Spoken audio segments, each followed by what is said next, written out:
Okay. Beads.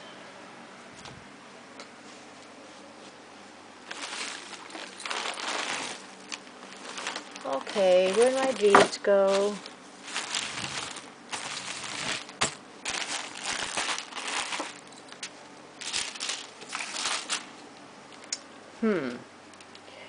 Alright, well, there's my spirit dolls, and this is the one that I did with the face, so I've got that one. And I'm also experimenting with the metal from tin cans. I've decided that I'm going to use the metal from the tin cans, and I'm making jewelry pieces. I'm not sure how I'm going to use it, but this is what I'm using. I'm actually using the metal. And I discovered that I can actually take a hammer and a brick and pound right on the brick. I can actually pound the metal to make it softer and more pliable. And also it ages it. So I discovered that just by experimenting. Oh, here they are. Here's my beads. Okay. These beads are interesting because they start off as plain wooden beads, which I take and decompose, and let's see. I decompose the beads, and I just use glue. I don't even use Mod Podge. I just use glue to decompose the beads. And now while the surface is actually wet, sticky, I take the heat gun and I heat the bead, and it actually burns. Oh, it's interesting. It burns the glue right on the surface, which creates this really interesting ancientness. I was really fascinated with that, and I think it came from the idea of Aileen's technique with the glue that I saw at one point, where she burned the glue onto a surface, and I just experimented with that.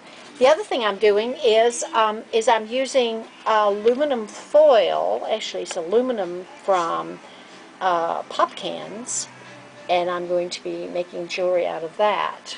And the one that I actually am doing, which is interesting, this is, I embossed I used this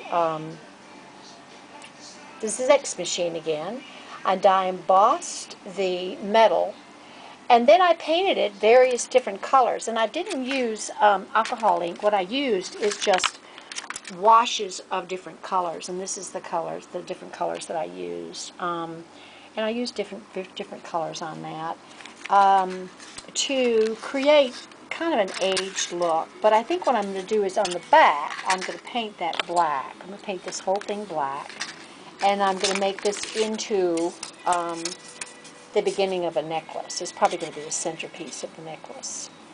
Anyway, I think that's interesting. All this stuff I'm really experimenting with. Oh, I forgot to show you all the different surfaces that I did create when I was doing my layering. This is interesting. This is actually created from my niece has snakes, and she gives me her snake skin, so I thought that was very, very cool. So this is actually snake skin just right on the plastic and then painted. And this is also snake skin too. Here, this is also snake skin, but also done on, has tissue paper and snake skin on it. So there's some different kinds of tissue paper. Some tissue paper I stamped and painted onto, and so that's the tissue paper. And this has actually got the tissue paper on it also, but it's no snake skin, just tissue paper. But it's also just done on the plastic, so this will make an interesting surface.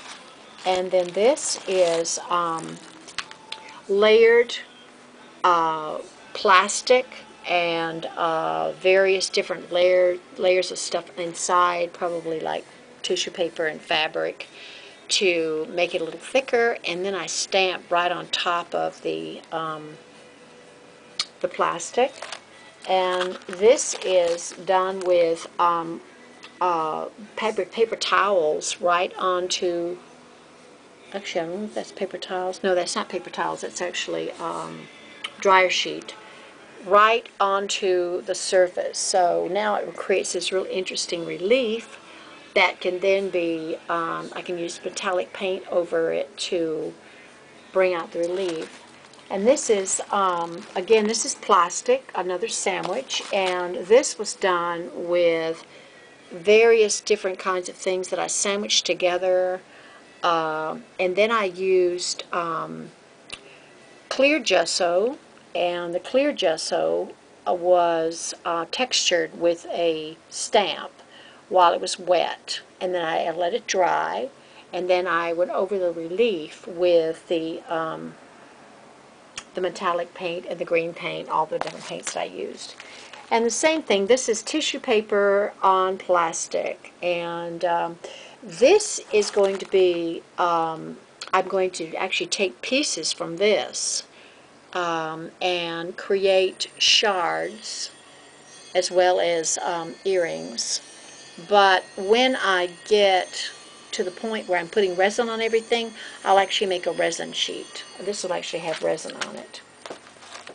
Okay, so this is an example of what you can do when you sandwich plastic bags and various different kinds of things together.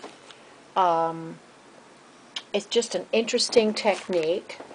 But I also want to show you that you can take like a textured, this is just a textured shower curtain that I discovered could make some really interesting, an interesting surface. Also, this is actually just a textured shower curtain that had the texture on it already, and I just put black paint over it to bring out the relief. And then I took iridescent paint and put over it.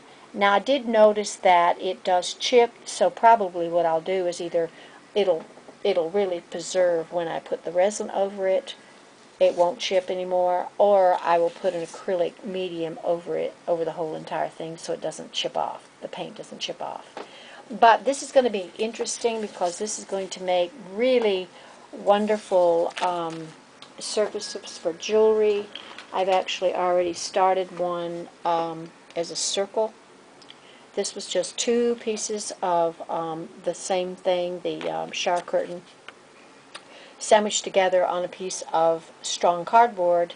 And I probably won't have to actually put any resin over this, although I might, just because it would make it more sustainable.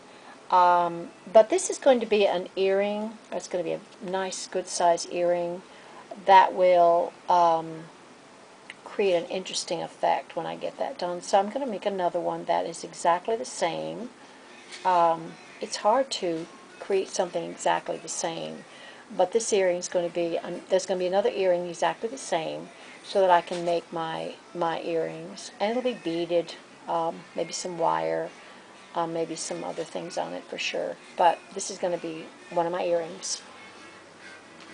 This is another bracelet that I'm creating. Again, this is done by layering cardboard, creating a real thick surface with the cardboard, and then taking and putting strips, gluing strips right on the cardboard, letting it all dry, and then putting black paint over the whole thing, and then putting different kinds of washes and just kind of feathering the different colors over the whole surface so it gives it kind of a metal look. And this is going to be another cuff bracelet that I'm making. So as you can see, this is where I do my work. And oh, I forgot to tell you one more thing. This is really interesting, and I have to talk about it because I was very excited about this technique.